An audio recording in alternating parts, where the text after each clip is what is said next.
اللہ کے نبی کے پاس ایک شخص آتا ہے، اللہ کے رسول کے پاس ایک شخص، اور آ کر کہتا ہے کہ اللہ کے نبی مجھے زنا کی اجازت دیجیے۔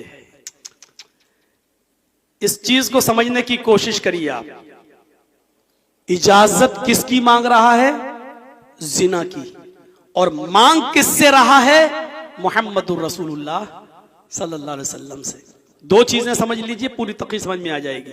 اجازت کس کی مانگ رہا ہے؟ زنا کی، اور مانگ کس سے رہا ہے؟ نبی اکرم سے۔ اجازت کس چیز کی مانگ رہا ہے؟ جو سب سے گندا کام، اور اجازت کس سے مانگ رہا ہے؟ جو کائنات کی سب سے محبوب اور پیاری ہستی۔ دونوں چیزوں کو دیکھیے آپ،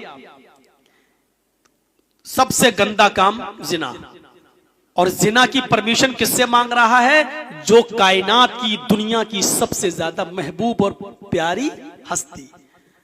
اللہ کے رسول مجھے اجازت دی، مسلمان ہے، صحابی ہے، اسلام لایا، نبی کو دیکھا تو صحابی ہو ہی گیا، صحابی ہے، نبی سے اسلام لایا، لیکن نیا نیا ہے۔ اے اللہ کے رسول اجازت دیجئے مجھے، کس بات کی؟ مجھے زنا کرنا ہے۔ دوسرے صحابہ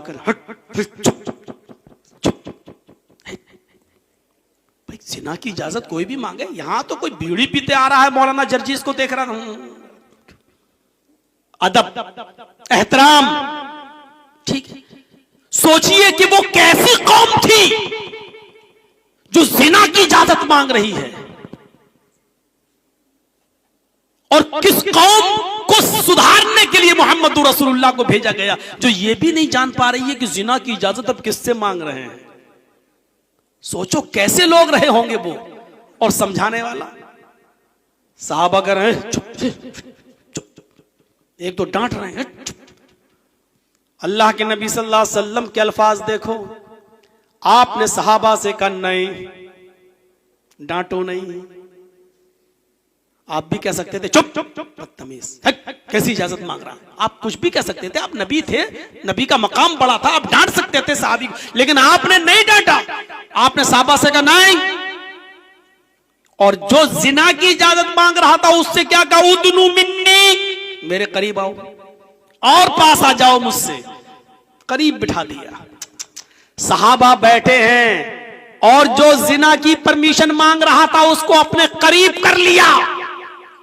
مسجد ہے، اللہ کا گھر ہے، اللہ کے گھر میں زنا کی پرمیشن مانگ رہا ہے ایک صحابی، اور اللہ کے رسول اس کو، صحابہ گھور رہے ہیں، صحابہ بری نظروں سے دیکھ رہے ہیں۔